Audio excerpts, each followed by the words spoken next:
My name is Janis K Morgan. Hyden. The name of my story is Jack and His Master. My grandmother told it to me. One time there was two men, and they liked to kill. They killed people when they had cotton pickings. Well, cotton was ripe, and they invited people there, and they killed them.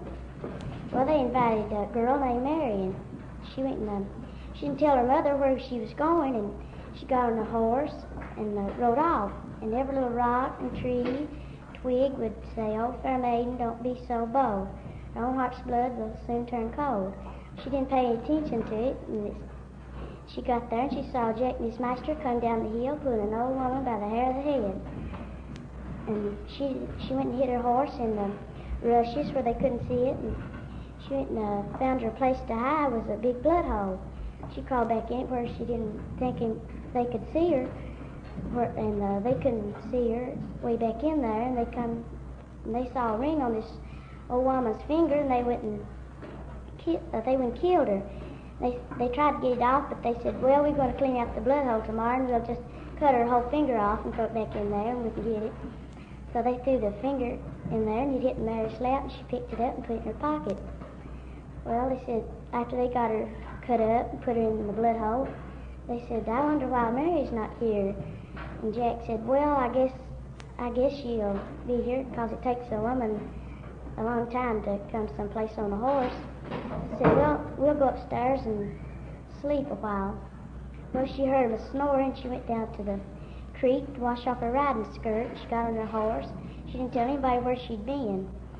Her mother's cotton began to get ripe, and she said, "Mother, why don't we have a cotton picking and invite Jack and His Master?" She said, "Well," they all did their work, and they sat before the fire after they done all their work, and they told her riddles and rhymes and stories, and she said she's going to tell her dream. She said, I don't want anybody to come out or anybody to come in. So she said, "I dreamed that I went to Jack and His Master's house, and I was going to Jack and His Master's house, and come along the way, and every little rock and twig and tree would say, 'Oh, fair maiden, don't be so bold. Your own heart's blood will soon turn cold.'" She said, I dreamed that I didn't pay any attention to it, and I saw Jack and His Master come down the hill pulling an old woman by the hair of the head. She was begging them to turn her loose, but they wouldn't. Said, I dreamed that I hid my horse in the rushes where they couldn't see it, and I went and got in a big blood hole where nobody couldn't see me. And they went and dug that old woman there and killed her, and they saw a ring on her finger, and they couldn't get it off, so they threw it in the blood hole, and it hit my lap. And she said, "Here's the ring and finger to prove it so." So everybody took Jack and His Master out and killed him.